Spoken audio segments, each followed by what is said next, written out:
Carte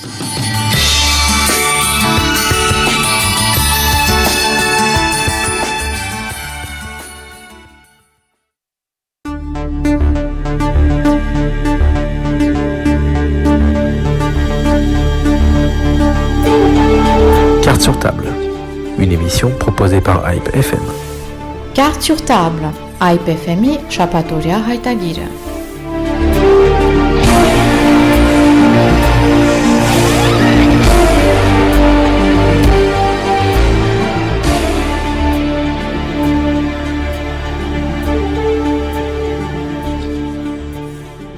Bonjour et bienvenue à cette nouvelle émission de Carte sur table sur Hype FM. Deux événements de nature assez différente, mais qui, sur le fond, se rapprochent et sont complémentaires, vont constituer le programme du Carte sur table de ce samedi 3 décembre.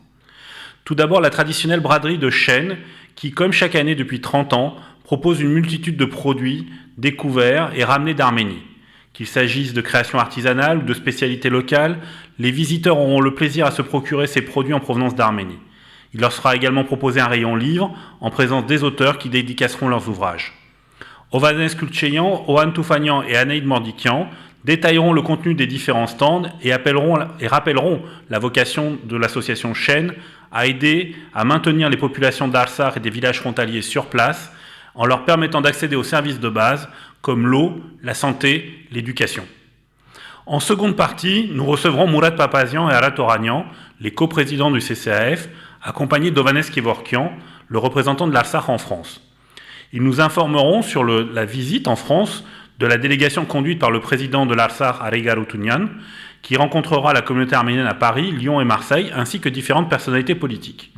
Et puis ils nous rappelleront en quoi le vote de la résolution adoptée ce mercredi 30 novembre à l'unanimité à l'Assemblée nationale après le Sénat est un formidable encouragement pour le combat qui est mené en faveur de l'Arsar. Vous pouvez suivre Carte sur table en direct sur les ondes de Hype FM sur 99,5 MHz, mais aussi, parce que la radio c'est aujourd'hui de la télévision, en vidéo sur notre site radio-hypefm.com, sur notre live Facebook et YouTube, mais également sur notre application smartphone. Cette émission sera immédiatement disponible en podcast sur notre site internet et sera rediffusée à l'antenne demain dimanche à 9h15. Tout de suite, je vous propose de retrouver nos premiers invités de l'association Chênes France. Bonjour à vous. Nous sommes avec l'association Chênes qui tient sa braderie aujourd'hui samedi et demain dimanche. Nous avons l'honneur d'accueillir sur ce plateau Ovanes Kulcheyan, Ohan Toufanian et Anaïd Mordikian qui vont nous parler de ce qui va se passer dans cette braderie et surtout, parce que c'est aussi ça Chênes, les projets et les réalisations qui sont faites en Arménie et en Arsar depuis maintenant près de 30 ans. Ovanes Kulcheyan, depuis combien de temps Chênes maintenant travaille en Arménie ? Officiellement depuis 1990, mais nous avions eu des contacts bien avant, donc ça fait plus de 30 ans, quoi. Et la braderie ? Et la braderie, cette année, nous allons donc organiser notre 30e braderie. Chiffre important, alors que normalement ça aurait dû être la 31e, puisque nous avons sauté à cause de l'épisode Covid, la 30e qui aurait dû être en 2021. Voilà.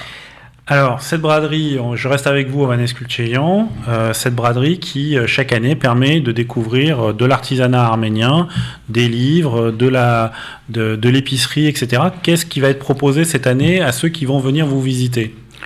Eh bien, écoutez, comme à l'habitude, nous allons avoir de nombreux stands articulés autour de l'artisanat d'Arménie que nous avons cette année, contrairement à l'année dernière, pu faire des achats en Arménie, donc permettant d'avoir des nouveaux objets avec des nouveaux artistes, artisans qui nous ont donc bien produit de belles choses encore cette année. Nous avons également des stands avec ce qu'on peut appeler la fête du livre, avec de nombreux auteurs. Je viendrai tout à l'heure sur le nombre et les noms des auteurs. Évidemment, l'épicerie arménienne. Et puis, le bar-buffet qui permet pendant ces 2 jours de de s'alimenter, de boire, de rencontrer des amis que l'on peut donc croiser lors de cette braderie. Parce qu'en fait, tout le monde le sait, hein, tous ceux qui ont été à la braderie de Chêne, c'est aussi un moment de très grande convivialité entre tous les participants, où on se rencontre, on discute, on refait le monde, mais c'est aussi ça qui fait le charme de cette braderie. Alors nous avons essayé depuis des années d'avoir évidemment cette atmosphère conviviale, cette rencontre entre amis ou faire des connaissances, permettant donc tout à la fois de faire des achats, tout à la fois de se renseigner sur les projets et les réalisations de l'association Chêne qui travaille depuis plus de 30 ans donc en Arménie, en Artsakh et au Javar à l'époque, et de passer donc avec ce slogan que nous avons depuis 30 ans, c'est-à-dire de donner un sens à vos cadeaux. Oui, il y aura de très beaux cadeaux à faire, encore une fois, avec cette braderie. Ohan Toufanian, je vais venir un peu vers vous maintenant, parce qu'en fait, on le sait, hein, l'objet de cette braderie permet de financer pendant tout le reste de l'année les projets et les réalisations de Chêne en Arménie et en Artsakh. Alors peut-être d'abord, on va revenir avec la dernière braderie, puis avec les vos dernières réalisations sur ce qui a pu être fait par Chêne en Arménie, dans la région du Gerarkounik par exemple. Les derniers projets que l'on a mis en œuvre avec une petite participation de la Fondation Bulukian, c'est un projet sur le village d'Arpunk. Alors si je vous dis Arpunk, beaucoup ne connaîtront pas. Si je vous dis que c'est à une trentaine de kilomètres de Vartenis, vous comprendrez mieux. On avait élaboré donc un projet d'à peu près 45 000 € pour permettre aux paysans de récupérer l'eau de source qui était sur la montagne juste au-dessus du village. Et parce qu'il y en avait eu une auparavant, du temps de la période soviétique, mais qui a été totalement détruite. Des conduites, vous savez, des demi-ronds oui. Sur à peu près 2 kilomètres. Et puis, on a tout mis en œuvre. On a fait apporter les matériaux, on a apporté le matériel. Et puis, on se retrouve confronté aujourd'hui à la situation que connaît l'Arménie à ses frontières, c'est-à-dire que les Azéris ont pris position sur les hauteurs d'Arpunk et tout ce qui bouge est au bout du fusil. Et donc, les travaux sont pour l'instant bloqués. Ils ont été financés, tout a été apporté, mais tant que la situation ne sera pas débloquée sur la frontière, ce projet-là sera bloqué. Mais c'est pas le seul, heureusement. Le projet sans doute le plus important que nous avons depuis 2 ans maintenant, c'est le relogement des déplacés du Radabar, ceux qui ont perdu leur maison, et en particulier pour ce qui nous concerne, nous, c'est surtout autour de la région de Hadrut. Nombre de gens, de familles qui avaient fui le Radabar avec l'arrivée des Azéris et la prise de contrôle du territoire par les Azéris, et qui se retrouvaient en partie en Arménie et en partie à Stepanakert. On a donc engagé une opération avec l'aide, la coopération du ministère de la Migration du Radabar avec la fondation Yalkezian du Canada et avec l'ONG Chêne qui se trouve en Arménie, c'est-à-dire notre partenaire depuis 30 ans, et puis nous-mêmes pour faire en sorte de retrouver les familles qui étaient dispersées et leur proposer un relogement dans des villages au Radabar. Et alors, pour ce faire, le gouvernement d'Arménie s'était engagé à remettre en état des maisons qui avaient été abandonnées ou des maisons dont les habitants étaient partis s'installer en Russie, ce qui a été fait. Et nous, de notre côté, nous apportons l'aide pour le transfert des familles de leur lieu d'installation jusque dans les nouveaux villages, avec la fourniture et de matériel et la fourniture soit de bovins, de ovins ou bien de volailles, selon la demande des familles. Alors jusqu'à présent, on a relogé une trentaine de familles, ce qui est quand même du très lourd, mais au-delà du très lourd, c'est la difficulté à trouver des familles qui acceptent de revenir pour être réinstallées au Radaba, vu toutes les difficultés qu'elles ont connues, vu la guerre qu'elles ont connue, etc. C'est une opération extrêmement lourde. Et donc, au total, à la date du mois d'octobre, on a relogé à peu près 150 personnes. Voilà. D'accord. Sur des villages du Radaba, essentiellement. Et l'opération continue. Et donc, une bonne partie de la recette de cette année devrait servir à continuer cette opération pour essayer de la multiplier. On n'est pas les seuls à agir sur ce terrain-là, mais nous, on a la particularité d'essayer de reprendre des habitations qui avaient été laissées pour compte, de les réhabiliter. Et quand je dis réhabiliter, c'est véritablement réhabiliter, c'est-à-dire on leur remet la totalité de façon à ce qu'ils aient le confort pour comprendre qu'ils peuvent rester. Hein. Oui. Voilà. Et puis en même temps, avec l'association, l'ONG Shen qui se trouve en Arménie, on essaye à cette occasion, avec le transfert des gens dans des nouveaux villages, d'essayer de monter des coopératives agricoles avec les nouveaux venus, de façon à ce que les anciens qui étaient déjà installés puissent éventuellement changer la façon de travailler et de vivre, etc. Ça, c'est une autre affaire un peu compliquée, mais c'est du travail réel. Voilà. Alors, troisième projet, c'est là, Anaïd Mandikian, que... Oui, je peux compléter les propos de Juan en illustrant le financement. C'est que nous avons à ce jour, Chaîne France, alloué 60 000 € pour l'aide aux réfugiés. 60 000 € pour l'aide aux réfugiés, donc c'est un montant important. Et c'est en participant à cette braderie qu'on finance davantage encore de familles. Absolument. Et c'est ça qui est important. Donc, je disais, Anaïd Mandikian, un autre projet sur lequel vous êtes rendu sur place, et c'est un peu votre témoignage qu'on voulait ce matin, c'est la création, la réhabilitation d'une école à Mesmana. Non, Mesmena, c'est la 4e école. Moi, je me suis rendue en Arménie avec Chen et une dizaine de personnes pour inaugurer les 3 écoles que nous avons restaurées suite à un legs qui nous est parvenu. C'est le legs de Monsieur Atabian. Donc, ce qui nous a permis de rénover 3 écoles dans son entièreté, c'est-à-dire toiture, sanitaire, classe, peinture, électricité et j'en passe. Voilà. Donc c'était au mois de mai, dans la 2e quinzaine de mai, et nous sommes allés dans les villages de Archis, à Artanak et je ne retrouve plus la 3e. Archik et Petravan, voilà, excusez-moi. Donc, lorsque nous sommes arrivés dans ces écoles, c'était vraiment la fête. Hein, ils nous attendaient pour inaugurer officiellement avec le maire, le responsable des comités de communes, la région et bien sûr tous les responsables des écoles.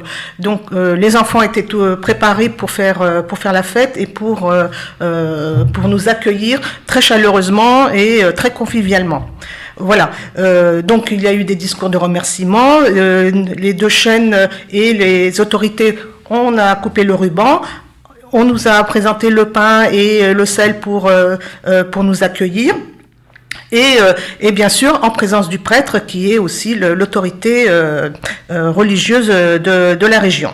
Voilà, donc il faut savoir que toutes ces familles elles veulent absolument avoir des écoles maternelles dans les villages parce que cela permet aux mamans de mettre leurs enfants dans les écoles et de pouvoir aller travailler pour avoir un revenu. Voilà, elles sont très demandeuses d'écoles maternelles.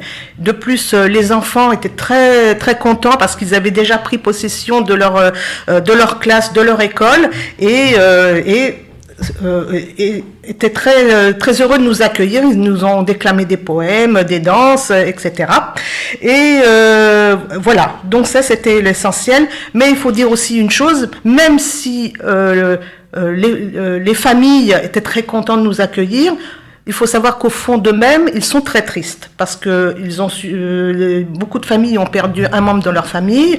La guerre des 44 jours est passée par là, et ces enfants-là, c'est l'avenir de leur village, l'avenir de la famille et leur futur. Voilà. Et effectivement, on ne le voit pas. Les visages sont très, très, très joyeux, ils sont ravis, mais il faut comprendre qu'au fond d'eux-mêmes, la tristesse est là. Alors, Ohan Toufanian, peut-être on va revenir un peu en arrière sur la conception de ces opérations en Arménie ou en Artsakh et votre coopération avec Chaîne Arménie, qui est l'organisation frères, sœurs, mères, mais en tous les cas, c'est eux qui sont sur le terrain et qui réalisent l'ingénierie et sur lequel vous intervenez derrière. Oui. Pour qu'on se comprenne bien, il faut avoir à l'esprit que l'ONG Chaîne, qui a été créée en 1989. Avant même l'indépendance, Chaîne existait. Tout à fait. Et avec, je ne vais pas revenir sur la création, les gens qui ont participé à la création, mais ce qu'il faut comprendre, c'est que depuis, Chaîne a installé, avec ses permanents, il y a 35 à peu près permanents de Chaîne qui travaillent dans chacune des régions, qui ne sont pas sur Yerevan, et qui se retrouvent une fois par mois à Yerevan pour leur réunion d'ensemble, pour coordonner l'ensemble des opérations. Et ce sont ces gens-là, enfin une partie de ces permanents-là, qui ont été amenés à aller à la recherche des familles qui, réfugiés, se retrouvaient en dehors de leur village, démunis de tout d'ailleurs. En règle générale, ils ne sont pas partis avec les meubles ou avec les valises, ils sont partis avec rien du tout. Et donc c'est à partir de cette organisation que on est allé recenser les populations, discuter avec les populations et les familles pour voir si elles acceptaient, dans quelles conditions, de revenir. C'est une opération un peu lourde, c'est pas, on décrète pas comme ça en tapant dans les mains de revenir au Radabar quand on a été expulsé par la guerre finalement. Ce que les auditeurs doivent bien comprendre, c'est que derrière cette intention-là, il y a une intention politique très forte, qui est le maintien des populations sur place. On en revient un peu à l'essence de Chaîne, c'est-à-dire dès le départ, nous avions considéré, on avait sorti une carte à l'époque qui montrait très exactement l'implantation des populations arméniennes et l'implantation des populations azéries en Arménie. C'était glaçant, puisque en dehors de Yerevan, une bonne partie des villages avaient été occupés par des Azéris, comme ça a été le cas au Nakhichevan, et où progressivement les Azéris ont pu sortir les Arméniens des villages et faire que le Nakhichevan soit aujourd'hui vidé de toute sa population arménienne. Donc, dès le départ, c'était des choses que nous avions en conscience. Et donc, le travail qui a été engagé depuis 30 ans est autour de cette idée qu'il faut fixer les populations sur leur territoire et non pas agglomérer la population arménienne sur les seules grandes villes et essentiellement sur Yerevan, qui aurait pu représenter la moitié de la population de l'Arménie. Donc, on essaye de travailler dans ce sens. C'est assez difficile parce que il faut avoir aussi en conscience que même si cela fait 30 ans, nous sommes sortis du système soviétique. Que le système soviétique, c'était un système qui, avec les kolkhozes, avait fait que la propriété individuelle, sauf le petit jardinet, pour ceux qui en avaient, il n'y avait pas d'autre perspective que cette organisation sociale. Et aujourd'hui, revenir dans des villages, essayer de convaincre des gens de monter des coopératives, ça, pour un certain nombre de paysans, c'est le retour en arrière, c'est la conception soviétique, et c'est vraiment un domaine où on a beaucoup de difficultés à développer cette idée que il faut travailler ensemble, il faut une coopération, il faut, pour développer l'agriculture et pouvoir commercialiser les produits de l'agriculture, il faut monter des coopératives. Il faut se regrouper et partager. De ce qu'on connaît en France, finalement. Alors, Hovhannes Kultchian, je reviens un peu vers vous et on voit en quoi la braderie est utile. Et alors, vous disiez que c'est aussi un rendez-vous avec des auteurs et avec des gens. Alors, qui sera présent sur cette braderie ? Alors, sur cette braderie, dès aujourd'hui et demain, nous aurons plus de 20 auteurs venant dédicacer leurs ouvrages. Alors nous étions la semaine dernière avec Armen Livre, le salon du livre d'Alfortville. On dirait que voilà, c'est encore un autre salon du livre. Si vous avez raté Alfortville, vous pouvez aller à Chaîne. Oui, et puis peut-être il y en aura d'autres après si vous avez manqué chaîne. Mais enfin, c'est vrai que nous avons depuis quelques années quand même une littérature, enfin des auteurs qui produisent et qui écrivent énormément de livres, qui nous permet quand même de prendre connaissance certaines sur l'histoire, et puis la situation. L'actualité. Cette année, dès aujourd'hui, nous avons essayé avec l'équipe qui s'occupe de la partie livre de classifier les livres, les thématiques, avec 3 thématiques essentielles, c'est-à-dire la jeunesse, la littérature et l'histoire et l'actualité. Et nous aurons donc dès aujourd'hui Patilia Pramian, Seta Papazian, Cyranouche et Lorraine Topalian en ce qui concerne toute la partie jeunesse. En ce qui concerne la thématique littérature, Antoine Bordier, Alain Diguian, Marina Dédéian, Yerichi Djergayan, Hopi Ishabou Kibarian, Yann Manouk, Valojan Sirapian, Dikran Cherchian, donc la partie littérature. La partie littérature. Et en ce qui concerne tout ce qui concerne l'histoire et l'actualité, Goruna Prikian, Valojan Abédician, Fanny Balian, Marina Dédéian et Claude Mutafian, Hurahuatian Arakrikorian, Claude Mutafian, Franck Papazian, Angela Saakian et Taline Termination pour cette journée. Très beau plateau, encore une fois bravo parce que c'est compliqué à organiser, mais c'est un très beau plateau que vous avez réuni là.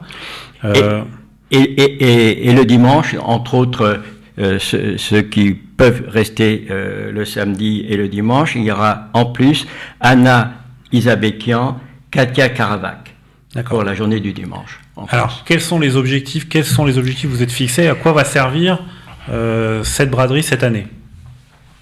Comme l'a précisé Ohan, l'objectif principal est celui de l'aide aux réfugiés. D'accord. Donc, c'est l'objectif que nous avons fixé donc, après les problèmes de la dernière guerre, et nous voulons, avec évidemment l'appui et le soutien de l'ONG Chêne en Arménie, de poursuivre ce projet. Bon, écoutez, c'est très intéressant. Anaïd, j'ai commencé à parler tout à l'heure des écoles. Justement, une fois que ces écoles ont été réhabilitées, combien d'enfants dans chacune de ces maternelles sont présents? Vous avez bien indiqué le rôle important pour que les mamans puissent travailler, mais aussi, voilà, elles font partie de l'éducation nationale. Comment elles sont organisées, ces écoles, ces maternelles? Alors, les écoles maternelles ne font pas partie de l'État. Ce sont les communes qui gèrent les écoles maternelles, et l'État prend en charge à partir de l'école primaire. C'est ce qui s'appelle la première, à partir de l'âge de 7 ans. Donc, les enfants que nous avons vus avaient entre 3 et 6 ans. Voilà. Donc, il y avait à peu près une trentaine d'enfants dans chaque école, mais c'est amené à en avoir plus parce que beaucoup de classes ont été rénovées. Il y a aussi les salles de sieste qui ont été rénovées. Tout le mobilier a été remplacé. Donc, ces écoles sont amenées à en recevoir davantage. C'est-à-dire qu'effectivement, plus on rénove, plus on permet à d'autres enfants d'accéder. Voilà, absolument. Voilà. Donc, ce qui permet aux mamans qui ne pouvaient pas mettre leurs enfants à l'école, aujourd'hui peuvent éventuellement les mettre. Et s'il n'y avait pas ces maternelles, ils n'auraient pas la maternelle. Voilà, les familles seraient obligées de garder leurs enfants. Et donc, en fait, l'école maternelle permet aussi aux enfants de se développer psychologiquement, physiquement, et vivre en collectivité. Donc, c'est un épanouissement de ces enfants. Quand ils arrivent dans les écoles primaires, ces enfants sont déjà bien en avance puisqu'ils apprennent aussi l'alphabet. Ils apprennent, il y a des jeux très, d'éveil qui leur sont proposés. Donc, ces enfants sont plus éveillés. Voilà. Alors rappelez-nous, parce que vous avez cité les noms des villages, mais dans quelle région ça se situe en Arménie? Ah oui, d'accord. Donc il y a ces trois villages dont je répète les noms, Pötvagan, Archis et Artanak, se situent. Donc Pötvagan se situe à la frontière géorgienne, pas loin en fait, c'est pas tout à fait à la frontière, à quelques kilomètres de la frontière. Et Archis et Artanak sont plus du côté de la frontière azerbaïdjanaise. Donc et dans le nord de l'Arménie. Dans le nord du Tavouche. Donc c'est dans la région du Tavouche. Voilà. Donc lorsque nous sommes allés, bon, c'est certain que les mamans étaient un peu inquiètes suite à la guerre des 44 jours, mais l'envahissement du mois de septembre n'avait pas eu lieu pour le moment, à ce moment-là. Donc il y avait une certaine sérénité dans ces villages. Aujourd'hui, je ne sais pas, j'espère que ces familles continuent leur vie, mais voilà. Donc ça permet à ces enfants de vivre un petit peu et d'avoir une vie scolaire un peu plus sereine. Alors je voudrais revenir aussi avec vous, Anne Toufanian, sur le projet de Harpung. Vous dites que pour l'instant il est arrêté. Quels sont les éléments qui pourraient faire que est-ce qu'on peut vraiment c'est le problème global de l'Arménie, c'est-à-dire il faut que les troupes azéries qui se sont installées en violant la frontière d'un État souverain, parce que ça il faut le dire, on n'est pas au Radabar, on est en Arménie. Ces militaires retournent en Azerbaïdjan de façon à ce que on puisse laisser vivre les populations arméniennes sur le territoire de l'Arménie, tout simplement. Je voudrais rajouter aussi une chose, l'un des objectifs de la braderie, ce que l'on fait depuis quelques années, c'est de permettre à des enfants de la région de Gümri d'aller en vacances dans le village de Yernajul, qui est frontalier de la Géorgie d'un côté, la Turquie de l'autre, qui est complètement au bout, au nord de l'Arménie. Et chaque année, on finance à peu près le séjour de 30 petits-enfants de la région de Gümri. C'est des enfants qui sont choisis par l'église arménienne. C'est avec elle que l'on travaille à Gümri. Et qui sont choisis parmi les familles les plus démunies de Gümri. Voilà, ça fait maintenant 3 ans que l'on finance, après avoir financé dans le village un certain nombre de choses. La restauration du bâtiment collectif qui sert de colonie aujourd'hui, d'avoir installé l'eau courante pour toutes les familles et rénover une quinzaine de maisons pour y installer des populations. Donc après tout ça, il y a chaque année maintenant une colonie à laquelle nous participons. Alors 30 enfants, si on a plus de moyens, ça sera 40, ça sera 50 peut-être, pour un séjour de 15 jours pour chacune. Voilà. Chaîne France aide 30 enfants supplémentaires par rapport. C'est supplémentaire, hein, c'est pas la totalité de la colonie. Oui, la colonie existe par elle-même avec la prise en charge par l'ONG Chaîne en Arménie. Oui, parce qu'on rappelle que tout l'argent de cette braderie sert au financement des différentes opérations. C'est plus cette braderie a du succès, plus vous pouvez faire de projets. Et si elle n'a pas de succès, vous pouvez quasiment pas avancer. Absolument. Absolument. Et donc là, on lance un appel. Ce soir, allez-y, cet après-midi, demain, allez-y. Et chaque euro que vous pouvez dépenser, c'est d'une part, vous faites plaisir, mais en même temps, vous permettez à Chaîne de pouvoir mener un certain nombre d'opérations en Arménie et en Artsakh. Il y a aussi un moment de convivialité qui est ce soir, qui est le repas. Il y a plusieurs moments de convivialité. Évidemment, il y a le bar-buffet pendant 2 jours. Vous pouvez évidemment vous restaurer.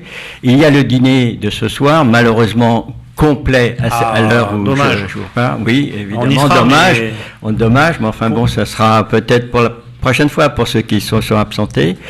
Donc il y a le dîner de ce soir et également nous avons eu l'heureuse proposition de Shushan Djergayan, qui est une chanteuse qui gracieusement s'est proposée à participer à faire découvrir son répertoire de chant, et nous avons, malgré l'environnement pas trop propice à ce type de prestations, acceptée, et elle sera ce soir entre 19h et 20h la vedette, disons, de la braderie. Donc, il serait intéressant de l'encourager et puis surtout de l'écouter.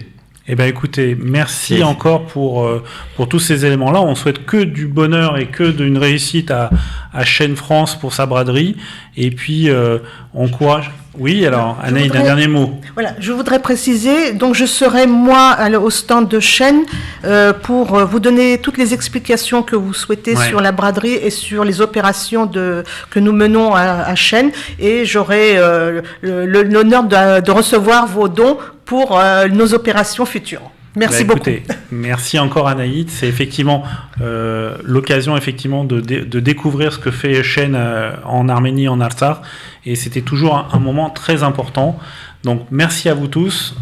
Ovanes, le mot de la fin pour vous.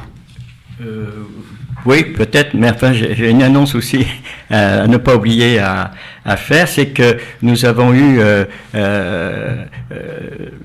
des dons de tableaux de nombreux peintres arméniens, et nous avons réussi à organiser une vente exceptionnelle aux enchères, mais qui se déroulera en février 2023. Donc un nouveau rendez-vous de Chêne en février. Nouveau rendez-vous de Chêne en février, et ce serait le 12 février. Donc je voulais ne pas manquer cette annonce. En tout cas, on vous attend aujourd'hui et demain. Venez nombreux, venez avec vos amis, et puis passez un bon moment. Et surtout, soutenons l'Artsakh et l'Arménie. Absolument. Merci à vous, et on va continuer maintenant cette émission de Cartes sur table.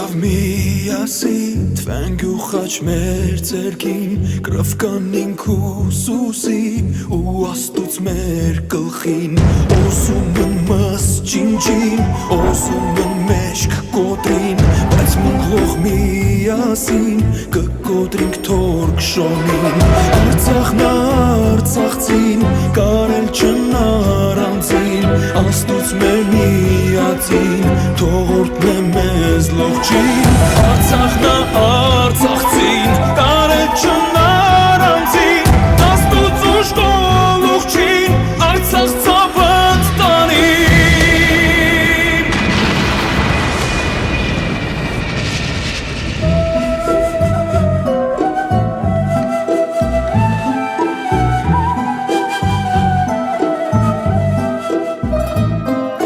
Բանդկացիք զինվորներ, մեր ջիգեր բալամներ, հողում թապված ըրնին, ջանին մատաղինին, քարը քարին տինինք, ու նորից տոն շինինք, ըրնավ ճիրվեց նորնի, կինավ կենաց խմինք, Արցախնա արցախցին, կարել չնարանցին, աստուց մեր միացին, թողորդն է մեզ լուղջին, Արցախնա արցախցին, կարել չնարանցին, աստուց ուշկոլուղջին, Արցախ ծավատ տանին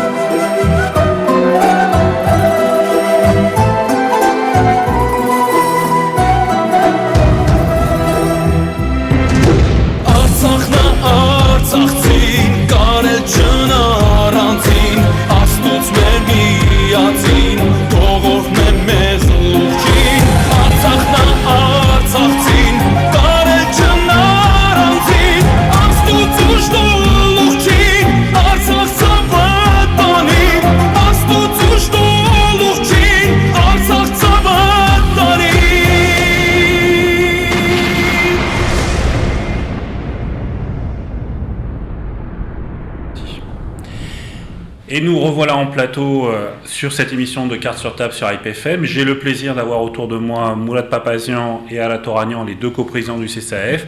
Et nous aurons au téléphone Ovanes Kevorkian, le représentant de l'Alsar en France. Messieurs, bonjour. Bonjour. Et donc, puisque vous êtes avec nous, cette semaine a quand même été marquée par un événement majeur, qui est l'adoption de cette résolution à l'Assemblée nationale qui demande à la France de soutenir l'Arménie et l'Artsakh, qui condamne l'Azerbaïdjan, qui demande des sanctions contre l'Azerbaïdjan et une aide humanitaire et même presque de défense pour l'Arménie. Quelle est votre réaction à tous les deux après ce vote, encore une fois, et unanime et historique? C'est un vote qui fait suite à celui du Sénat quelques semaines auparavant. Un gros travail a été mené depuis plusieurs années, depuis nombreuses années même, auprès de toute la classe politique française, toutes tendances politiques confondues, pour rassembler autour de l'Arménie, autour de l'Artsakh et autour de la cause arménienne, tout l'écosystème des dirigeants politiques en France. Et ça a fonctionné. On a bien vu de quelle manière le CCAF a agi depuis plusieurs années, de nombreuses années, depuis une vingtaine d'années, auprès de toute la classe politique, pour créer un élan qui soit un élan favorable et un élan de solidarité auprès de la classe politique française. Alors, le résultat, c'est celui-là. Le résultat, c'est qu'à chaque fois qu'on a eu une confrontation politique avec la Turquie ou l'Azerbaïdjan auprès du monde politique, que ce soit sur la loi sur le génocide, que ce soit sur les lois, les projets ou propositions de loi sur la pénalisation de la négation du génocide arménien, on a toujours gagné, que ce soit sur la question de l'Artsakh à l'Assemblée nationale et au Sénat, après la guerre des 44 jours, on a gagné, les institutions françaises ont voté des résolutions en faveur de la reconnaissance de l'Artsakh condamnant l'Azerbaïdjan auprès des villes. C'est le résultat du travail qui a été fait par le CCAF, les associations arméniennes, les médias qui nous ont beaucoup aidés. Mais en face de nous, on a des diplomaties extrêmement puissantes. La diplomatie turque et la diplomatie azerbaïdjanaise sont des diplomaties extrêmement puissantes, extrêmement organisées, extrêmement riches et qui, aujourd'hui, en France, ont une priorité, c'est de combattre ce qu'ils appellent le lobby arménien. Et le lobby arménien, c'est nous. Donc, il est important tout de même de se rendre compte que tout ne va pas de soi. En réalité, tout ne va pas de soi. Les résultats que nous obtenons sont le produit d'un travail qui est fait au quotidien par des militants depuis de nombreuses années. Et ça a fonctionné parce que nous l'avons mis en place dans l'union de la communauté arménienne de France à travers le CCAF qui rassemble l'essentiel, presque toutes les associations arméniennes de France. Quand on se concentre sur l'essentiel, c'est-à-dire la défense de la cause arménienne, la défense de l'Arménie, la défense de l'Artsakh, et qu'on ne perd pas de temps sur des querelles intestines, on arrive à ces résultats-là. Ça n'empêche pas certains de continuer à nous combattre. Ça n'empêche pas certains de continuer à nous combattre et d'essayer de semer la zizanie dans la communauté arménienne de France et de semer la division. Avec Ara Toranian et avec le Bureau national du CCAF, le Conseil national du CCAF, les CCAF de Paris, Centre et Sud, nous sommes concentrés aussi sur une préoccupation majeure, celle de préserver l'union, de développer l'union et de renforcer l'union des Arméniens de France. Ara Toranian, Mourad Papazian l'a dit, alors au Sénat on avait plus de certitude parce que le renouvellement du Sénat était plus lent, mais là on a eu en juin dernier un fort renouvellement de l'Assemblée nationale, et pourtant, même unanimité, avec des nouveaux groupes politiques qui se sont exprimés, qui ont suivi, qui ont été là-dessus. Encore une fois, ça doit être une belle satisfaction pour vous. Oui, on était d'ailleurs présent avec Mourad au moment du vote. C'est bien sûr une énorme satisfaction. C'est le résultat, je ne vais pas répéter ce qu'il a dit, de 20 ans de travail. Ça fait effectivement 20 ans qu'on laboure le terrain politique dans tous les rangs de l'Assemblée nationale, du Sénat, toutes les formations politiques. Donc à un moment donné, effectivement, ça paye. Je crois que ça montre, si vous voulez, que la cause de l'Arménie, la cause de l'Artsakh est aujourd'hui bien intégrée par la classe politique française, toutes tendances confondues. En effet, on avait une petite inconnue en ce qui concernait certains secteurs de l'Assemblée nationale ou de l'éventail politique français, avec lesquels on a eu à un moment donné, et on a toujours dans certaines régions, si ce n'est des difficultés, en tout cas un travail de conviction qui reste à mener sur un certain nombre de questions. Je pense notamment à certaines fractions extrêmes des écologistes ou de l'extrême gauche, mais finalement ces problèmes sont largement réglés et on a vu que le fait que la NUPES ait voté à 100% cette résolution alors que ça aurait pu être un peu moins unanime est intéressant parce que ce qu'on veut surtout garder, c'est cette idée que la cause arménienne est universelle. Il s'agit d'un génocide, il n'y a pas de gauche, il n'y a pas de droite, il n'y a pas d'extrême gauche, il n'y a pas d'extrême droite, quand c'est la vie d'un peuple comme celui du peuple arménien qui est menacé de mort 100 ans après un génocide. C'est vraiment, et menacé de mort par ceux-là même qui ont, il y a 100 ans, commis le génocide des Arméniens. Donc il y a une dimension universelle qui est intégrée. Ce qui est intéressant aussi, c'est qu'il y a beaucoup de choses maintenant qui viennent de la base des élus. On a vu que le Sénat, l'Assemblée nationale se sont mobilisés, mais avant eux, d'autres municipalités ont ouvert la voie, d'autres conseils régionaux, conseils municipaux, partout dans le pays, ça bouge sur les questions arméniennes, et c'est intéressant de voir que depuis des toutes petites localités qu'on a parfois du mal à nommer sur la carte ou à cibler sur la carte au plus haut niveau de la représentation nationale, on a cette forme de mobilisation et d'unanimité, de solidarité avec l'Arménie. C'est formidable. Je rejoins aussi par ailleurs ce qu'a dit Mourad, je ne vais pas le répéter, sur le facteur essentiel de l'unité pour arriver à ce résultat.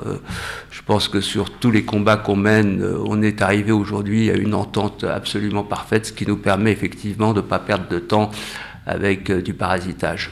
Alors, Hovhannes Kevorkian nous a rejoint, il nous entend, il est avec nous, mais avant de passer à la visite d'Arey Galotunian en France, quelle suite justement pour ces résolutions, parce qu'on sait que ce sont des résolutions qui appellent le gouvernement et le président à un certain nombre d'actions, unanimité au Sénat et à l'Assemblée nationale. Pourtant on a vu les représentants du gouvernement, tout en disant qu'ils soutenaient l'Arménie, dire que pour eux ça allait trop loin, et notamment ils ne voulaient pas de sanctions à l'égard de l'Azerbaïdjan pour que la France puisse jouer son rôle de médiateur. Et puis en même temps on voit aussi que Aliyev ne veut plus de la France comme médiateur. Donc quelle suite maintenant? J'évoquais dans mon journal ce matin que la prochaine étape pourrait être le dîner du CCAF le 25 janvier. Où en sont vos relations avec l'exécutif français? Ce sont des relations de travail, donc des relations de travail que nous avons depuis plusieurs années, donc avec l'équipe du président de la République, et on rencontre également de temps en temps le président de la République. En tout cas, nous travaillons avec ces équipes, ces équipes des services diplomatiques de l'Élysée. Il y a un sujet là, effectivement, on voit bien que grâce aux efforts qui ont été les nôtres, la France se positionne à un positionnement clairement pro-arménien et pro-Artsakh. Pro-Artsakh dans l'Arménie, dans l'univers arménien en tout cas, puisque le président Aliyev demande que la France soit disqualifiée pour participer aux négociations. Donc c'est vraiment un signal fort qui est donné par la France à la communauté internationale. Dans le même temps, le Quai d'Orsay, le ministère des Affaires étrangères, dont c'est le positionnement, il est là pour ça, essaie de rééquilibrer un peu la position pour que la France reste toujours dans le jeu de l'échange diplomatique et de la négociation diplomatique. Nous, notre rôle, c'est de continuer à travailler pour justement encourager le gouvernement français à aller dans le sens des résolutions parlementaires. Les résolutions parlementaires, c'est pas rien, c'est l'expression du peuple français. Ce sont les représentants du peuple français qui se sont exprimés à l'unanimité en faveur de l'Arménie, de l'Artsakh et pour des sanctions et contre l'Azerbaïdjan et condamnant l'Azerbaïdjan. Donc, franchement, c'est un message qui est parvenu au président de la République qui savait, le président de la République savait qu'au Sénat et à l'Assemblée nationale, il y avait cet élan en faveur de l'Arménie. C'est pour lui un argument de plus lorsqu'il négocie justement dans le cadre de la coprésidence du groupe de Minsk ou dans le cadre d'autres formats avec Aliyev, parfois Erdogan et les représentants de l'Arménie. Donc on doit continuer nous notre rôle, on doit continuer à appuyer l'Arménie et l'Artsakh et on doit continuer à donner des arguments au président de la République pour qu'effectivement dans ces négociations il continue à prendre position en faveur. Vous savez, c'est pas nouveau, hein. Ça fait quand même, le groupe de Minsk existe depuis 1994, et depuis 1994, sincèrement, la France a une position de plus en plus pro-arménienne, d'accord, dans le cadre de la résolution du conflit. On l'a dit tout à l'heure, grâce effectivement aux associations, grâce à l'Union, grâce au travail qu'on a mené, mais en face, effectivement, Aliyev aimerait bien sortir la question de la négociation du Karabakh, sortir du cadre de la coprésidence du groupe de Minsk, en réalité. Or, à l'analyse que l'on fait d'ailleurs avec de nombreux amis géopoliticiens, spécialistes, etc., tout le monde est convaincu que la moins mauvaise formule aujourd'hui pour maintenir les négociations, même si les résultats ont été assez contestable, c'est que tout de même la coprésidence du groupe de Minsk. Dans un autre format, on l'a bien vu avec l'intervention de l'Union européenne, où on a bien vu que dans un autre format, l'Azerbaïdjan serait favorisé. Oui. Alors, je voudrais faire réagir Ovanes Kevorkian qui nous attend avant de vous redonner la parole à Aratoranian. Ovanes Kevorkian, bonjour. Bonjour Alout, Marty-Rossian. Quelle est votre réaction? On a vu que le Parlement d'Artsakh avait félicité les parlementaires français. Vous, en tant que représentant de l'Artsakh en France, comment avez-vous accueilli la résolution du Sénat et de l'Assemblée nationale? Naturellement, très positivement. Très positivement, c'est inédit dans le monde que dans un pays comme la France, une grande puissance, en plus impliquée dans le règlement du conflit du Karabakh, comme le disaient nos chers coprésidents dans le cadre du groupe de ministres de l'OSCE, adopte par la voix de ces deux chambres une résolution extrêmement claire, avec des textes très très forts, et tout en demandant une série de mesures concernant l'Arménie, mais aussi le Haut-Karabakh, comme par exemple le texte du Sénat qui demande l'ouverture d'un bureau humanitaire à Stepanakert, par exemple, ou la pertinence toujours et la nécessité de reconnaître la République du Haut-Karabakh comme une clé pour les négociations de paix qui vont suivre. Et donc, c'est naturellement que nous saluons et nous exprimons toute notre reconnaissance à l'Assemblée nationale, au Sénat, à tous les acteurs qui ont contribué à ce que cette compréhension puisse s'installer ici sur le sol français, chez les députés, sénateurs, et bien entendu à toutes les associations, comme ça a été dit, aux Arméniens de France qui ont fait qui font un travail, mais vraiment remarquable dans ce sens. Alors, Aratoranian, vous l'avez dit devant l'Assemblée nationale, vous l'avez dit devant le Sénat, est-ce que le deux poids deux mesures de la France entre la guerre en Ukraine et ce qui se passe en Arménie a assez duré? Il faut que maintenant le président de la République prenne des mesures. Je crois que tout le monde attend en effet des mesures, en particulier dans le domaine d'un soutien effectif à la défense de l'Arménie. Alors, j'imagine bien c'est un domaine qui est par définition confidentiel, mais nous, notre rôle est effectivement d'appeler les autorités à aider l'Arménie et l'Artsakh à se défendre. On glorifie aujourd'hui la résistance héroïque du peuple ukrainien, à raison, Mais que ferait le peuple ukrainien sans la manne américaine et sans la manne militaire européenne pour se défendre face à la Russie? C'est exactement la même chose pour les Arméniens et pour le Haut-Karabakh, à cette petite nuance près que le rapport de force militaire est encore plus défavorable en ce qui concerne les Arméniens qui se battent à 1 contre 30 contre la deuxième armée du monde, la Turquie, et la pétro-dictature azerbaïdjanaise, dont le budget militaire est équivalent au PIB de l'Arménie. Donc dans ces conditions, comment voulez-vous qu'on fasse? Moi je veux bien me battre à 1 contre 30, mais pas des armées en plus. Donc c'est la situation dans laquelle sont les Arméniens. Il faut appeler les Européens, les Américains, tout le monde, les Russes, enfin, parce que je crois que là aussi il faut être universaliste.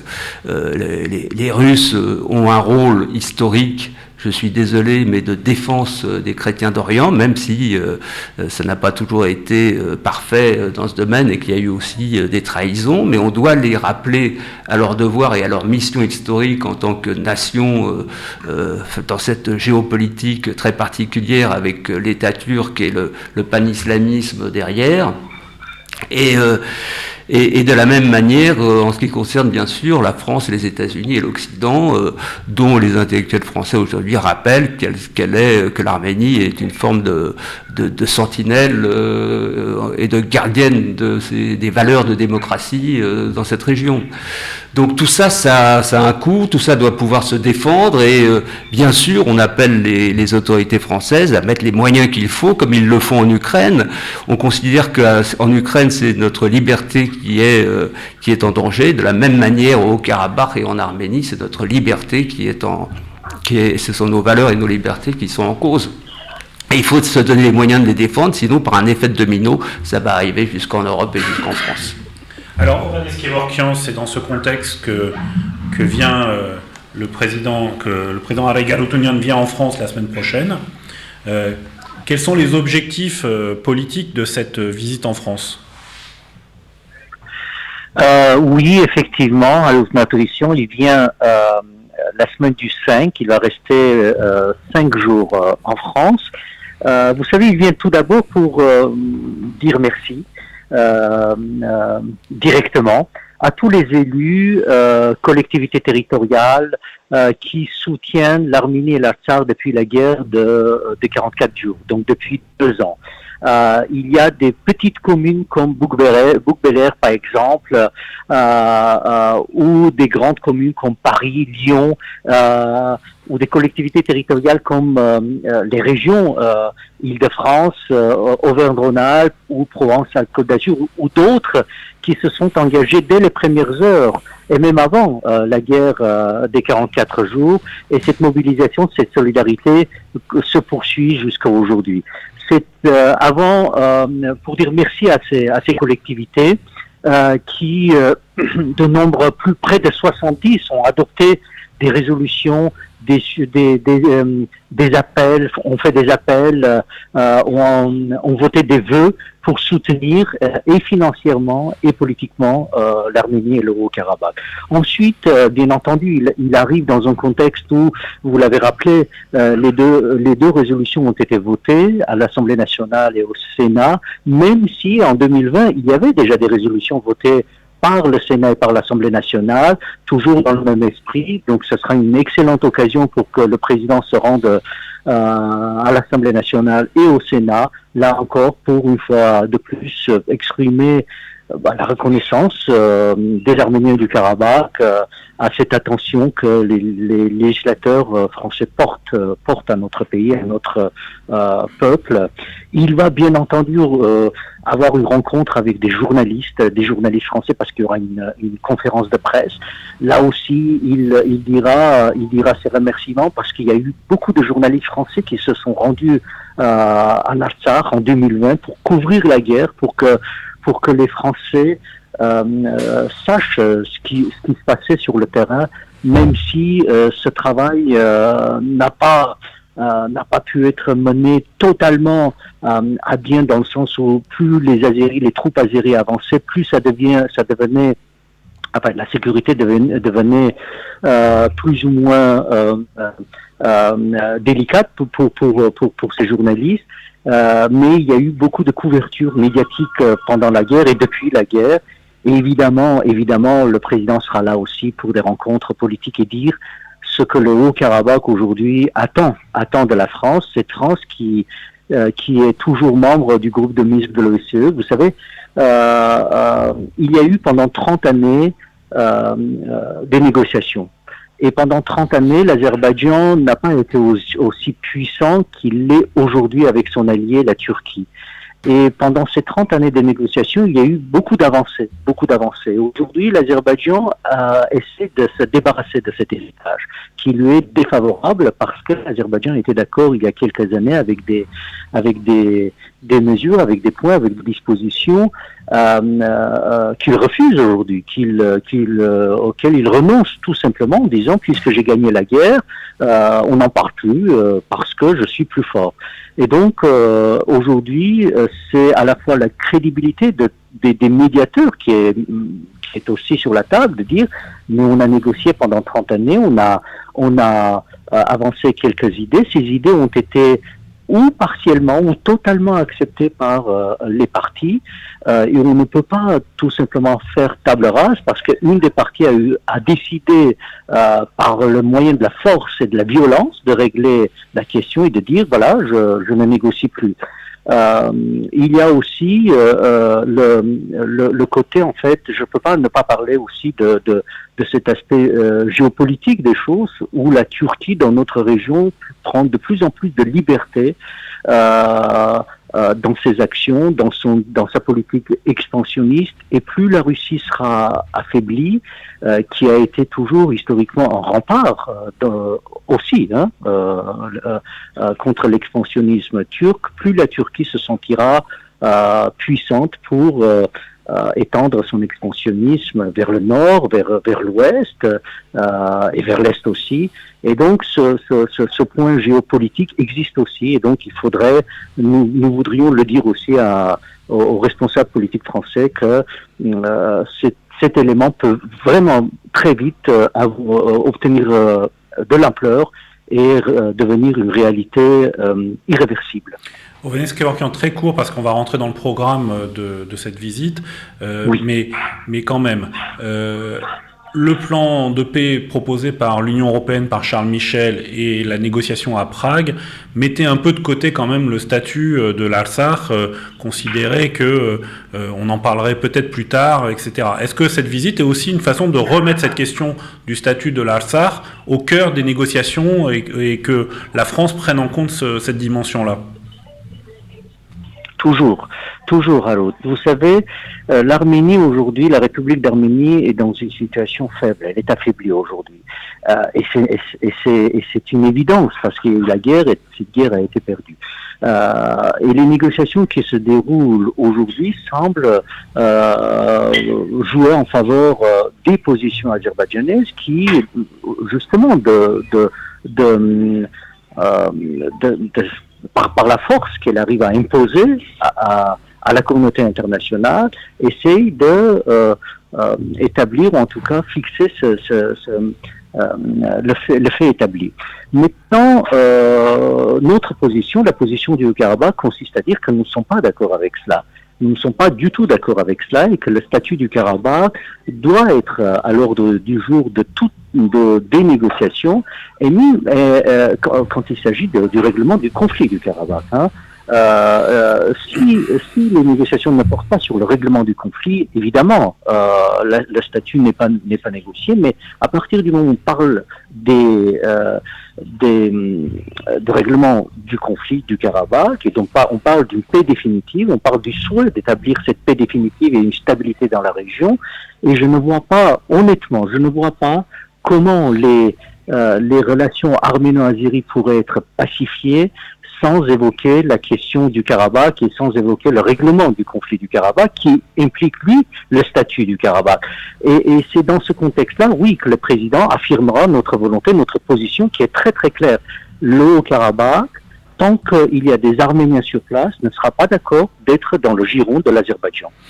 Alors, messieurs, vous allez accueillir, puis vous allez participer à différentes rencontres politiques avec le président Arega Harutyunyan, avec notamment une rencontre avec la communauté pour mercredi 7 décembre, le soir, un moment important. C'est un meeting de soutien à l'Artsakh, véritablement, un meeting populaire et de soutien. Oui, ça nous permet de réaffirmer une fois de plus que le Haut-Karabakh, l'Artsakh, est la priorité absolue du peuple arménien. Parce que le Haut-Karabakh est véritablement en danger de mort et que les 120 000 Arméniens du Haut-Karabakh sont tous les jours potentiellement les prochaines victimes d'un génocide. Lorsqu'on voit effectivement la manière dont la guerre a été menée par l'Azerbaïdjan et les positions actuelles qu'occupe l'Azerbaïdjan au Haut-Karabakh, les 120 000 Arméniens du Haut-Karabakh sont potentiellement des victimes d'un prochain génocide. Deuxièmement, le Haut-Karabakh est d'une priorité absolue parce que c'est un rempart pour l'Arménie, parce que c'est le bouclier de l'Arménie. Et que si demain le Haut-Karabakh devait tomber, devait aller être cédé à l'Azerbaïdjan, c'est l'Arménie qui serait extrêmement fragilisée. Parce qu'on le voit bien, en réalité, les velléités du tandem turco-azerbaïdjanais, ce n'est pas simplement de mettre la main sur le Haut-Karabakh, c'est aussi de mettre la main sur une partie de l'Arménie. Aliyev et Erdogan l'ont très clairement dit, le Zangezouj, la région de Sevan, et Aliyev va même jusqu'à Yerevan. Prenons au sérieux les menaces qui sont exprimées par Aliyev et Erdogan. Elles sont sérieuses. Et donc, l'objectif du rassemblement, du meeting que le CCF organise mercredi prochain à 19h à la Maison de la Chimie, c'est, avec comme invité d'honneur le président de la République du Haut-Karabakh, c'est d'exprimer un soutien franc, plein, massif et inconditionnel des Français d'origine arménienne à la cause de l'Artsakh, à l'indépendance de la République de l'Artsakh, au peuple de l'Artsakh. C'est en même temps un appel qui est lancé à la France, à tout son écosystème de décideurs politiques, intellectuels et économiques pour dire il y a un danger, il est important que nous nous mobilisions avant que ça ne soit trop tard et on ne pourra pas dire qu'on ne savait pas. Parce que le danger pan-turc sur l'Artsakh, il est pesant, il est là, il est présent. Et donc oui, c'est important et le CCF rencontrera également Arega Harutyunyan, l'accompagnera à un certain nombre de rendez-vous politiques. Nous soutenons pleinement cette visite. Nous accueillerons le président de la République du Haut-Karabakh parce que c'est le représentant du Haut-Karabakh, c'est le représentant du peuple du Haut-Karabakh, parce qu'il y a danger. Alors nous le faisons pleinement, vraiment, en toute responsabilité. Et c'est important que le CCAF soit dans cette posture. À la Toragnan, j'évoquais mobilisation populaire, mais mobilisation également de la classe politique, de la classe intellectuelle pour ce meeting. Donc le CCAF appelle vraiment tous les amis de la cause arménienne et de l'Artsakh à se mobiliser pour ce meeting. Absolument, mais comme on l'a dit au début d'émission, la classe politique est naturellement aujourd'hui mobilisée sur la défense de l'Arménie, et on sait que la défense de l'Arménie passe par celle de l'Artsakh. Quelle solution il pourrait y avoir aux problèmes et aux conflits en mettant l'Artsakh à genoux ou en ne donnant pas la liberté, en ne concédant pas la liberté qu'elle a déjà conquise au Haut-Karabakh. Donc évidemment que tout passe aujourd'hui par le Haut-Karabakh. Je ne vais pas répéter là encore ce qu'a dit Mourad. Si le Haut-Karabakh tombe, ce sera demain l'Arménie qui tombera très clairement. Et d'ailleurs, ce qu'il y a de terrible, c'est que Aliyev n'attend même pas aujourd'hui la fin du mandat russe et des forces d'interposition pour exprimer ses velléités contre l'Arménie et pour engager ses soldats sur l'Arménie, puisqu'il y a 130 km carrés du territoire arménien qui sont aujourd'hui occupés. Donc ses intentions sont absolument claires et limpides. Il est poussé en cela par Erdogan et on est dans la logique classique du panturquisme et malheureusement voilà, on est dans cette situation. Donc évidemment que la classe politique française sera appelée à être présente mercredi. Et d'autant plus que Araïk Aroutunian représente, au-delà du Haut-Karabakh ou de l'Arménie, qui représente quelque chose vraiment d'extraordinaire, c'est la résistance héroïque, et d'ailleurs il y a araïque et héroïque, ça rime un petit peu, du peuple arménien. Et je participais hier à une réunion qui était d'ailleurs rue Bleue avec Arnaud Gatcha et Jean-Marc Germain et un certain nombre de personnalités politiques, Rémi Ferraud, le sénateur qui était là, et on a souligné le fait que cette guerre des 45 jours et cette défaite n'avait strictement rien d'humiliant pour le Haut-Karabakh. Ça a été, ils ont mené et ils ont tenu un combat héroïque pendant tout ce temps. Quand l'Allemagne a attaqué la France en 1939, les Français n'ont pas résisté plus de 50 jours. Hein. Et il y a eu de nombreux conflits et de nombreuses situations comme celle-là. Donc, Araïk Aroutunian représente aussi cette force de résistance dont l'entité arménienne a absolument besoin aujourd'hui. Elle est absolument nécessaire. Il symbolise ça.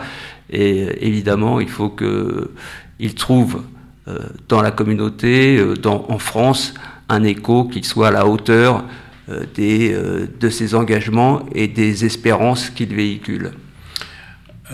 Ovanes Kevorkian, on parle du rassemblement à Paris, mais Araïk Aroutunian se rendra également sur la région lyonnaise et sur la région marseillaise. Est-ce qu'il est également prévu là-bas des rencontres avec les amis de l'Artsakh, de la communauté arménienne ? Oui, cher Harout, mais avant de répondre à votre question, permettez-moi de vous dire mes remerciements aux deux coprésidents qui ont pris l'initiative d'organiser cette grande rencontre, ce grand meeting à Paris et endosser la responsabilité. Araïk Aroutunian y viendra. Je crois que ce sera un des moments les plus forts de sa visite. Il me semble même que ce sera le clou de sa visite, cette rencontre avec les Arméniens de France le 7 décembre. Pour dire, il me semble, un seul message, c'est que nous avons besoin de vous. Nous avons besoin de vous. Lui, il détaillera davantage de quelle manière on peut être aux côtés de l'Artsakh, parce qu'aujourd'hui, l'Artsakh a vraiment besoin de tous ceux pour qui le destin du Haut-Karabakh et donc de l'Arménie n'est pas indifférent. Et c'est dans ce contexte-là que nous accordons une très grande importance à cette rencontre. Donc, une fois encore, un grand merci aux deux coprésidents du CCAF. À Lyon et Marseille, oui, il y a des rencontres, comme d'ailleurs à Paris, nous allons rencontrer les véritables amis de l'Artsakh. C'est la région Auvergne-Rhône-Alpes, c'est la région Provence-Alpes-Côte d'Azur, c'est le maire de Marseille, c'est le maire de Lyon. Nous allons rencontrer également à Marseille d'ailleurs, partout, on sera accompagné par les représentants par les coprésidents du CCF, que ce soit à Lyon, à Marseille, et à la fin de la journée à Marseille, nous aurons une rencontre avec les Arméniens de Marseille, avec les associations arméniennes de Marseille. C'est une visite, je peux dire, moi qui suis en France depuis fort longtemps, je peux dire que jamais un tel niveau n'a été atteint pour un haut responsable du Haut-Karabakh, et cette fois-ci vraiment la France et les Français vont recevoir d'une manière très particulière le président du Haut-Karabakh. Pardonnez-moi, mais dans le programme, il y a aussi, ça n'a pas été cité parce qu'on a parlé des régions, mais la présidente de la région Île-de-France, Valérie Pécresse, et la maire de Paris, Anne Hidalgo. Tout à fait. Absolument. Alors, je rappelle que ce meeting est néanmoins sur inscription pour des raisons liées aux conditions sanitaires et autres. Donc, il faut s'inscrire sur l'adresse secrétaire@ccaf.info, secrétaire@ccaf.info. On répétera sur nos antennes cette adresse, et donc c'est bien sur inscription, donc ne vous rendez pas sur place si vous n'êtes pas inscrit, ce sera compliqué pour qu'on puisse vous laisser rentrer, mais néanmoins, donc inscrivez-vous pour ce meeting, il faut que ce soit plein, il faut que ça déborde, il faut que toutes les places soient prises. encore une fois, donc Arayga Rutunyan, c'est à la fois un symbole, mais qu'est-ce qu'on peut attendre justement derrière cette visite de la France, de son exécutif notamment, qui le suivait? Qu'est-ce qu'on peut attendre de l'exécutif? C'est un argument de plus, c'est-à-dire que ce n'est pas parce qu'Arayg va venir en France que l'exécutif L'exécutif est déjà très sensibilisé. L'exécutif français, le président de la République, le gouvernement français est très sensibilisé, convaincu effectivement que l'Artsakh est un territoire arménien, est convaincu que les 120 000 Arméniens d'Artsakh ne peuvent pas vivre sous administration azérie, est convaincu effectivement que historiquement et même juridiquement, l'Artsakh doit être arménien parce que rappelons tout de même, puisqu'on voit bien la propagande azerbaïdjanaise, la nouvelle ambassadrice de l'Azerbaïdjan en France, clamer partout que l'Arménie a violé le droit international pendant 30 ans en occupant des territoires azerbaïdjanais. Mais enfin, l'Artsakh a été attribué par l'Azerbaïdjan par Staline au début des années 20. C'est-à-dire que si on veut la déstalinisation complète en réalité, il faut déstaliniser ça aussi.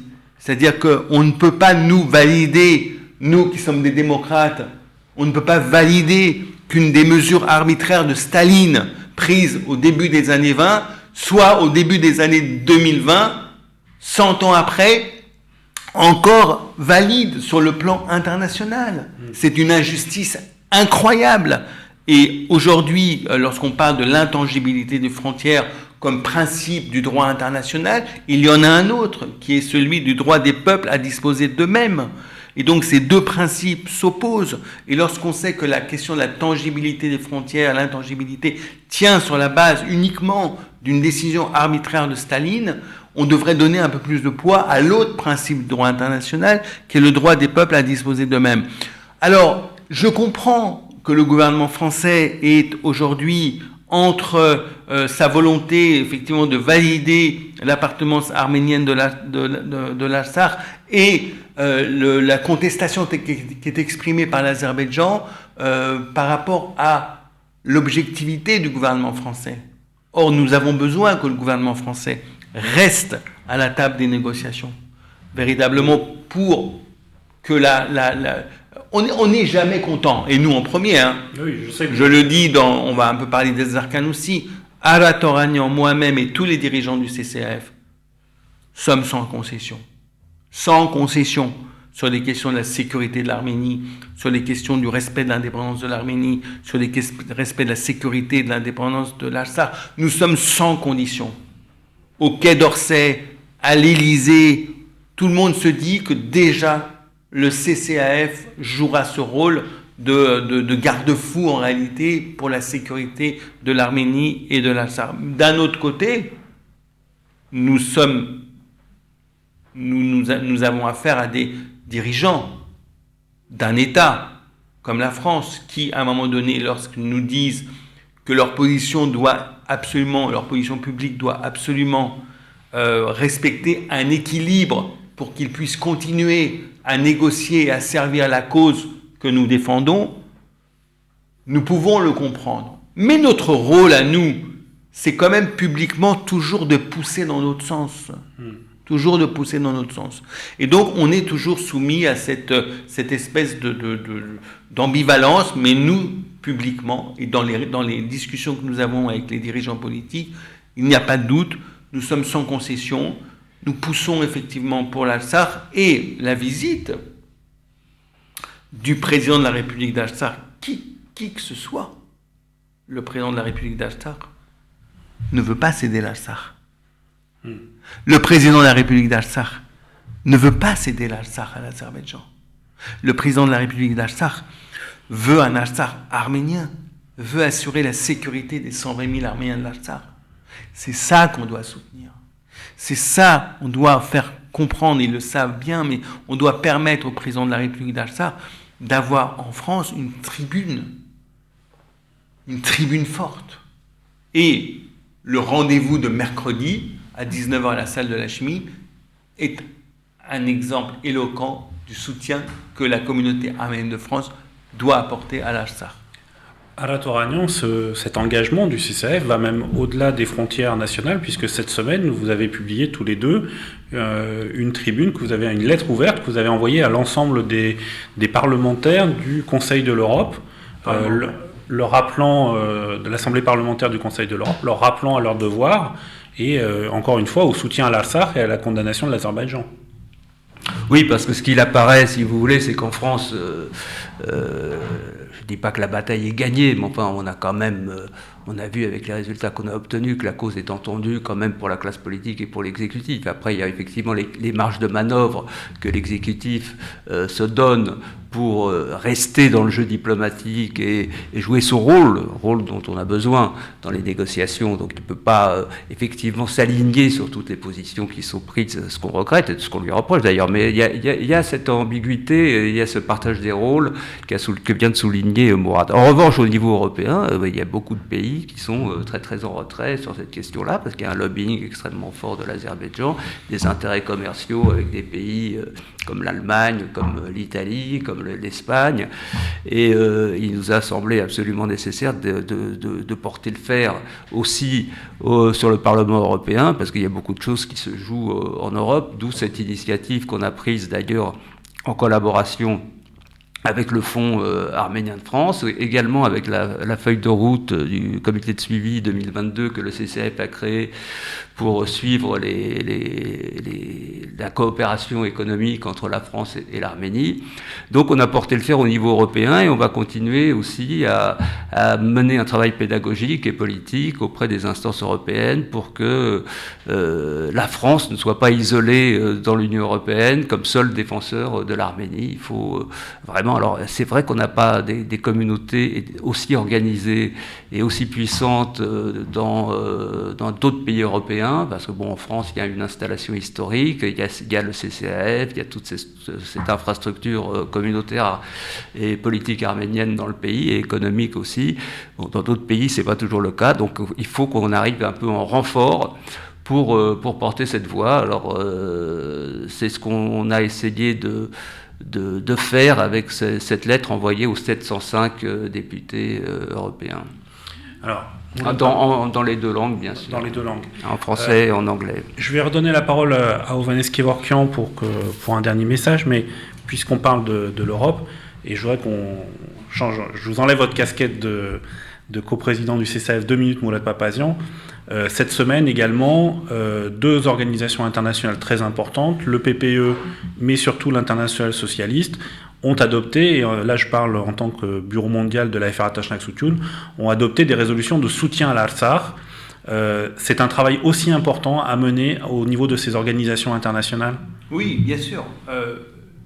Pour information, la FRA Tashnak Soutioun a un vice-président à l'Internationale socialiste. C'est Mario Nalbandian, qui a été longtemps au bureau mondial de la FRA, qui est basé en Argentine et qui fait ce travail depuis 20 ans auprès d'Internationale socialiste, donc pour mobiliser les réseaux, mobiliser cette grande organisation en faveur de l'Arménie et de l'Artsakh. Donc c'est extrêmement important. Il y a une résolution forte également qui a été adoptée par la famille socialiste internationale. C'est important de travailler auprès de toutes les familles politiques sur le plan international.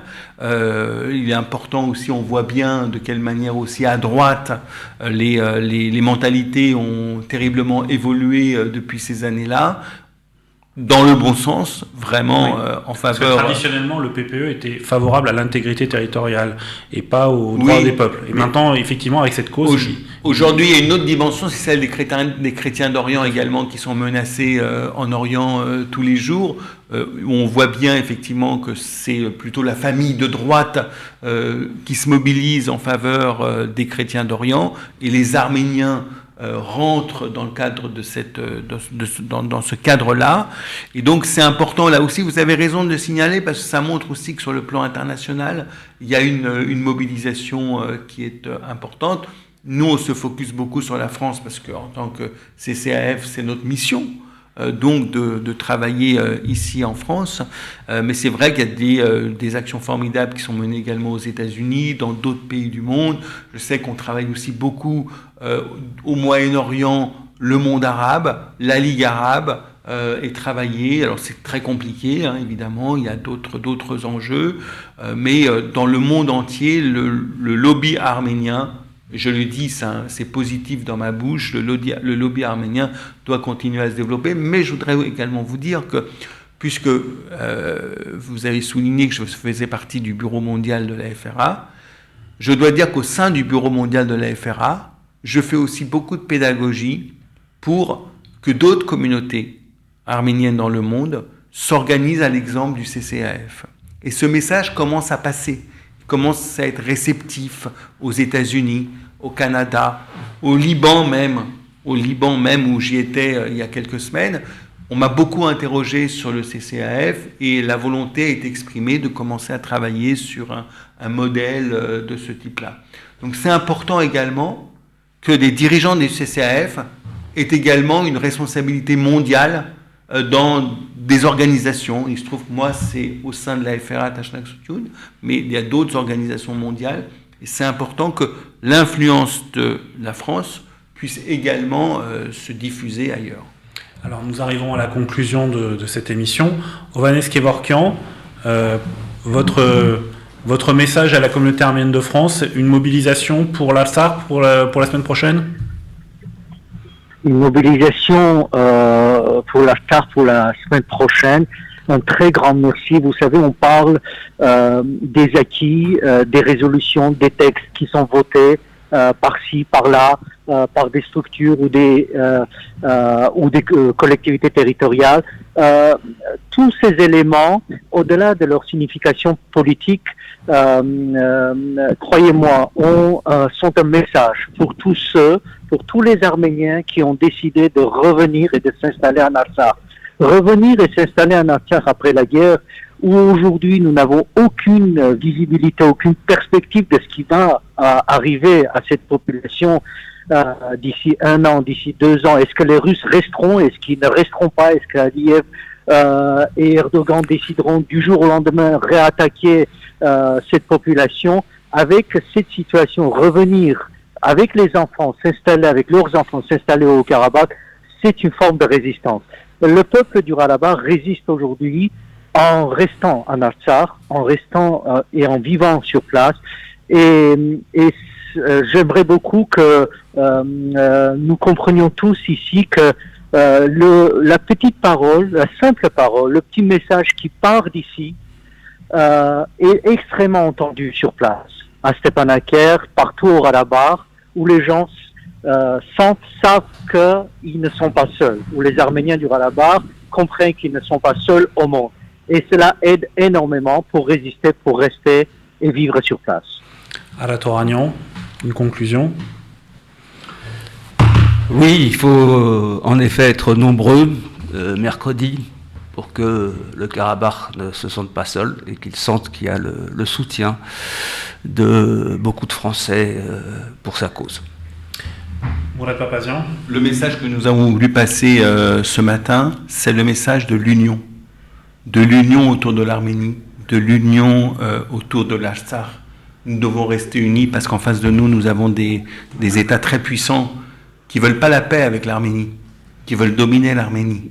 Alors, rejetons ensemble tous ceux qui tentent de nous diviser et de nous affaiblir, y compris certains au sein de la communauté arménienne essayent de le faire, rejetons-les ensemble. Eh bien écoutez, sur ces messages, merci à tous les trois, merci également à l'association Chaîne France, et on vous donne rendez-vous à la semaine prochaine, toujours sur le thème de l'Artsakh, puisque nous aurons une interview d'Arei Garotounian, le président de l'Artsakh, ainsi que celle de David Ishranian, député, membre du Bureau mondial de la FRA Tashnak Soutioun et député de l'Artsakh. Merci à vous et à la semaine prochaine. Merci. Merci beaucoup.